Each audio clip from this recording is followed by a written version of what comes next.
Let's get started on your day 2 notes over inverse functions. Today we're going to be dealing with quadratic and square root functions. The first thing I want to talk about is this question right here. Does the function have an inverse? That means, is the inverse a function? Does the function have an inverse? So let's look at this first example right here. I have this quadratic function. It's the quadratic parent function. F of x equals x squared. Let's first algebraically find the inverse of this function. How do we do that? Well, we replace f of x with y, change it into an equation. We switch the x's and y's, x equals y squared, and now I need to get y all by itself. So, and this is what we did in our last video, right? We looked for the inverse of linear functions, and the process was we we replaced f of x with y, and then we switched our x's and y's. So I'll put a little link to that video in the upper right corner if you need a quick review of that. But now we need to solve for y. How do we undo this exponent right here, this square? We take the square root of both sides. Whenever I am solving an equation and I take the square root of both sides, I end up with the positive or negative square root of x equals y. And you can see that graphed in this second graph right here. Y equals the positive or negative square root of x. So it is an inverse relation, and it's been flipped across the line. Y equals x, all of our x's and y's switched, and you can see that it doesn't pass the vertical line test, so it's not a function. Not every function has an inverse function. We can use the horizontal line test,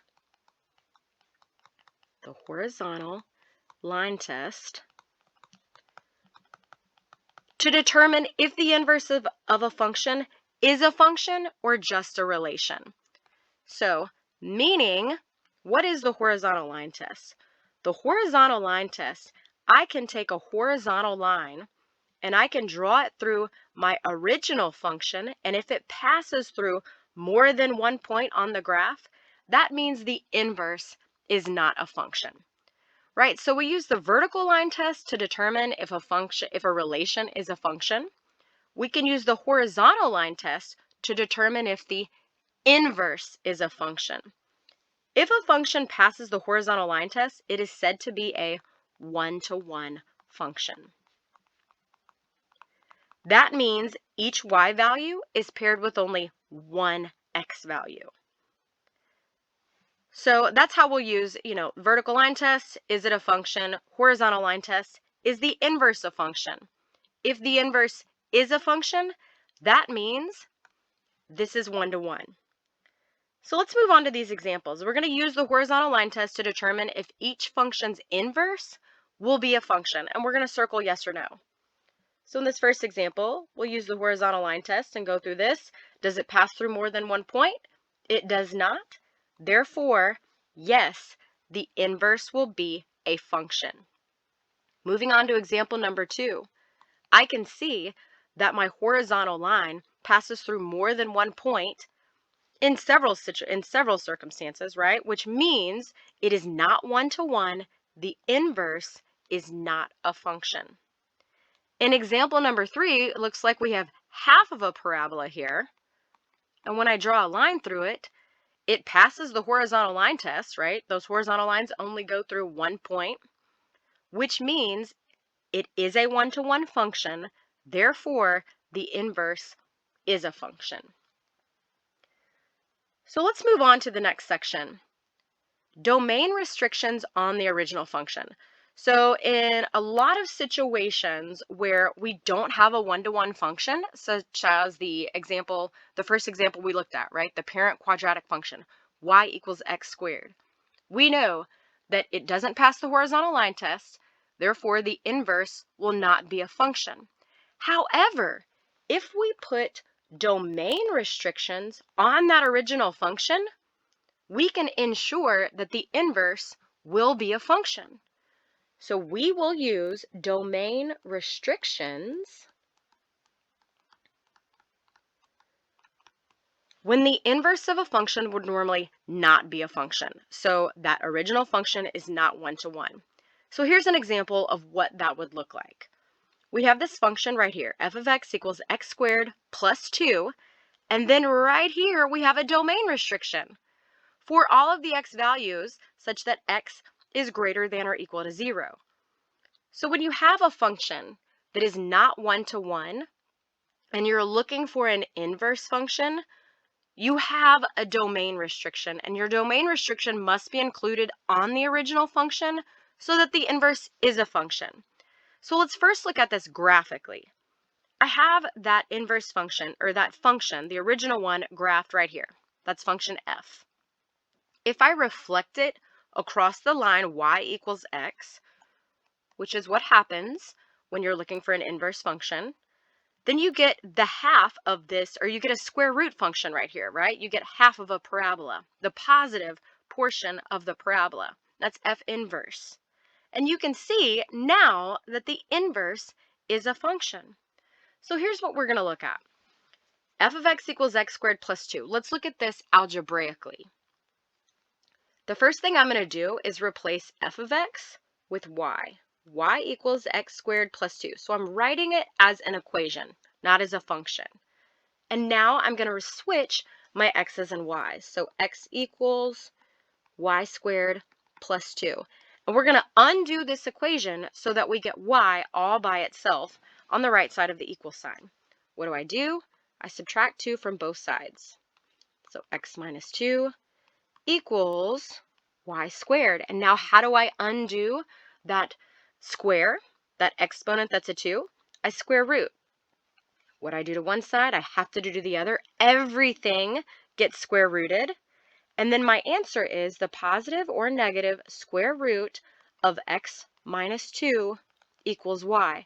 However, and let me switch colors here, because we have this domain restriction where x is greater than or equal to 0, we're only going to take the positive square root of x minus 2 equals y, so that we can ensure that this function is a true inverse of the original function. So we're going to take the positive square root of x minus 2. And if I write this in function notation, f inverse of x equals, and I can just write the square root of x minus 2. And that's my answer, okay?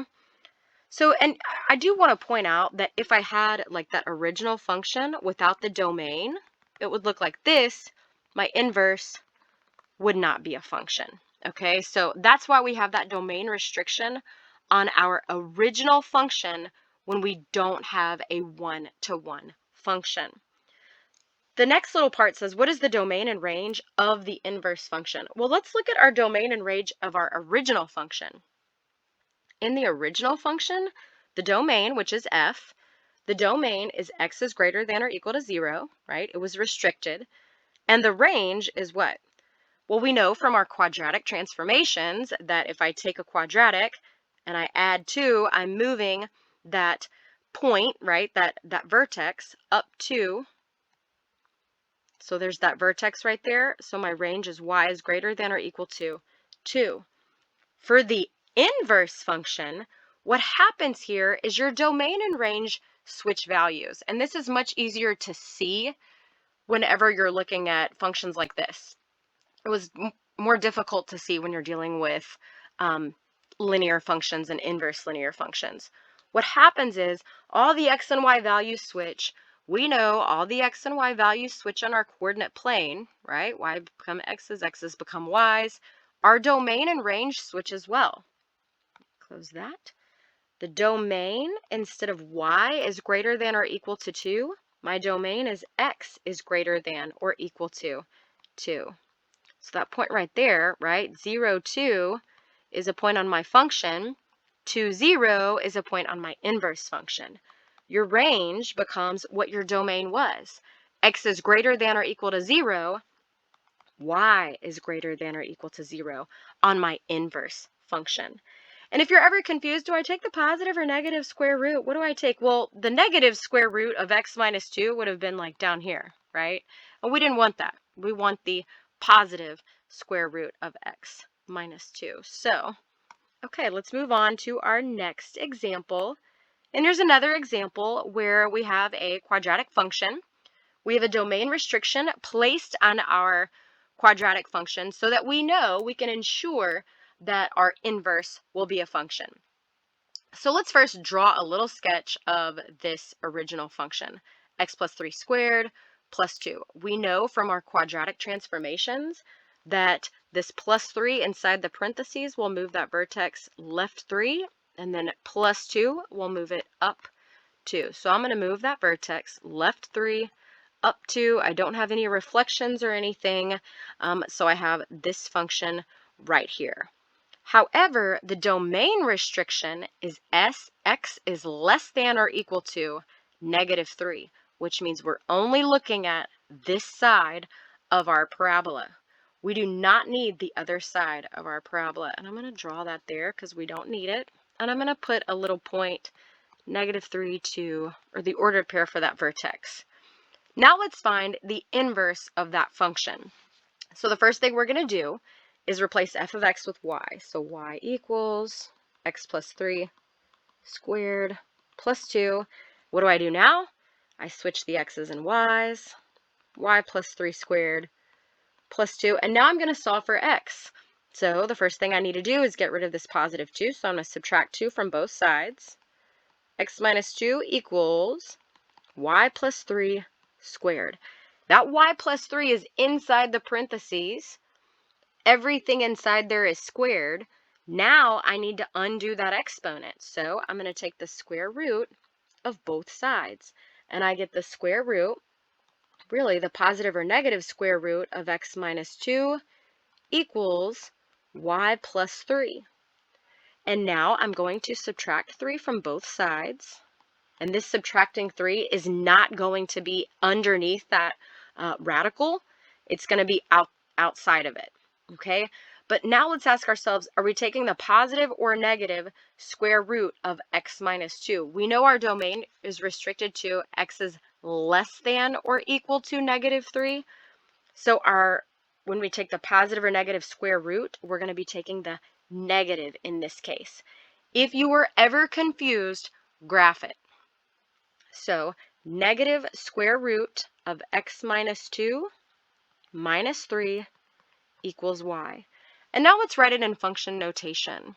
In function notation, this would look like the inverse, or f inverse of x equals negative square root of x minus 2 minus 3. And now let's graph it. So I know that if this little vertex right here is negative 3, 2, I know that my point on my inverse function is going to be 2, negative 3. And actually, if you look at the transformations of this radical, you can see this is going to move right 2 and down 3. Right 2, down 3 is right there. 2, 3, negative 3, sorry. And you can see the x and y values have switched. Because we're taking the negative square root of x minus 2, we know it's a reflection across the x-axis, so it's going to go down this way. And as you can see, if we draw that line, y equals x, you can see that this inverse function is a reflection across the line y equals x. So you can tell, hey, do I take the positive or negative? Take the negative if you need to, graph it on Desmos, on your graphing calculator, however you need, because if you took the other portion of it, it'd be up there, which would not be an inverse of that original function with the restricted domain. And now let's move on to what is the domain and range of the inverse function? What's our domain and range of our original function? The domain for our original function is x is less than or equal to negative 3, and we can see that domain restriction on there. But what's our range? Y is greater than or equal to, it moved up 2, so it's greater than or equal to 2. Which means for our inverse function, our domain is x is greater than or equal to 2, right? It becomes the range, right? The range becomes the domain. So x is greater than or equal to 2, And then the range, the domain up here becomes the range. So instead of x is less than or equal to -3, y is less than or equal to -3. So again, it's easier to see those properties, right? But here's an example. These two are examples where you're going to have a domain restriction in your original problem so that the inverse is a function. If you didn't have that domain restriction, your inverse would not be a function. And now we're going to move on to inverse functions with inherited restrictions or implied restrictions. And what I mean by that, when the original function has a restricted domain, the inverse function will inherit the restricted domain so that it's a true inverse of the original. You must include any domain restriction in your answer. So let's talk about this. In this example right here, we have f of x equals x plus 4. That is a square root function. And we know that that point that was normally at 0, 0 is now at -4, 0 because this transforms the function left 4. The domain of that original function is x is greater than or equal to -4. And the range is y is greater than or equal to 0. So if I'm looking for the inverse of this function, let's solve for it. I'm going to replace f of x with y. Y equals the square root of x plus 4. And now I'm going to switch those x's and y's. So x equals the square root of y plus 4. So in this case, if I'm solving for y, I need to get rid of that radical. What do? I square it. What I do to one side, I have to do to the other. Now I'm left with x squared equals y plus 4. And I want to get y all by itself. So now I need to subtract 4 from both sides. And I end up getting x squared minus 4 equals y. If I were to write this in function notation, it would be f inverse of x equals x squared minus 4. However, if you actually were to graph this function, x squared minus 4, which we know from our quadratic transformations, this minus 4 will move that vertex down 4, and it would look like this. But the thing is, that entire parabola is not an inverse of our original square root function. Only half of it is. So I really like that you can see this in your graph, and I encourage my students to constantly graph your functions and their inverses and see if you've got everything right. Label some points. That point right there is 0, -4. Did your x and y values switch? They did. Does it look like it's a reflection across the line y equals x? It does. So you did it correctly. But we only want the positive half of that parabola included in our answer. So in this situation, you must limit the domain in your answer. Oh, I totally have a spell check. I need to fix that. In your answer so that it isn't a true inverse of your original function, which means our domain is restricted to x is greater than or equal to 0. So in this situation, you need to include a domain restriction in your answer. And what I want to write there is if you do not, the inverse is not a true inverse of your original function. So let's write that down so that you have it in your notes. If you do not, inverse is not a true, a true inverse of the original function. And let's move on to our last example. Okay, find the inverse of the following function. And in this example, it's another square root function. And what are we going to do first? Let's first identify some of these, like our domain, our range, our transformations. So the first thing I want to do is find our domain. Okay, and we know that this is right here, this is a reflection across the line y equals x, or I'm sorry, not y equals x, across the x-axis, right? It's a flip. So instead of going up, we know it's going to go down, right? That's what that negative out in front does. And we know that everything underneath the radical cannot be negative. So we know that 3x minus 6 needs to be greater than or equal to 0. That's showing that it cannot be negative. And now let's solve for x. So I'm going to add 6 to both sides. And now I'm going to divide both sides by 3. And I get x is greater than or equal to 2. So if I were to graph this on this coordinate plane, I'm going to move right 2, and I know it's going to go down like this. And that is our function f of x. 2, 0 is that point right there. And now we're going to look for, or we're going to algebraically find the inverse of this function. So the first thing I'm going to do is replace f of x with y.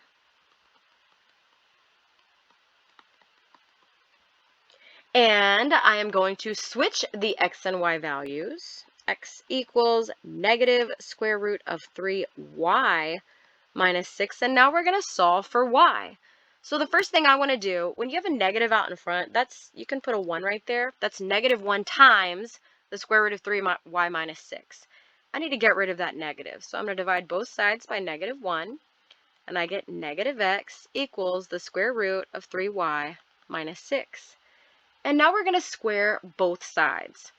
So I'm going to square this side to get rid of that radical, and I'm going to square this side. What I do to one side, I have to do to the other. The square and the square root on the right side undo each other. So I'm left with 3y minus 6 on the right and negative x squared on the left. Which I know, negative x squared, if I square everything, I'm going to be left with a positive answer anyways. So negative x squared. Now, what am I going to do? I'm going to add 6 to both sides. And I'm left with negative x squared plus 6. And now I'm going to equals 3y. And now what am I going to do? I'm going to divide both sides by 3. Everything gets divided by 3. And I'm left with, I'm going to rewrite it like right here. And I'm left with, if you want, you can put a 1 right here in front of that negative x squared. Every single term in our numerator gets divided by 3. So I can write it like this. 1/3 times negative x squared. 6 divided by 3 is positive 2. And that's what that would look like. If I want to write this in function notation, f inverse equals 1/3 times negative x squared plus 2. And now let's graph this. 1/3 x times negative x squared plus 2. We can see right here, if I move the function, that this is obviously a quadratic function. If I move it up to 0, 2 is a point on my inverse function. If I graph that, it's going to look something like this, right? But do I need that entire parabola in my answer? I don't, right? Because I only need the portion that would make it a true inverse of our original function, which would be this portion right here. Which means we only want the part that is less than or equal to 0. In our answer, we have an inherited domain so that our inverse is a true inverse of our original function.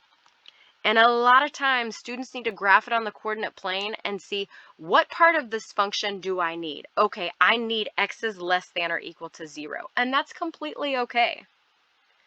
So you must limit the domain in your answer so that it is a true inverse of the original function. And here I have another spell check that I need to fix. So check your answer on your calculator if you need to. Okay, and that concludes your notes over day 2 inverse functions. I hope it was helpful.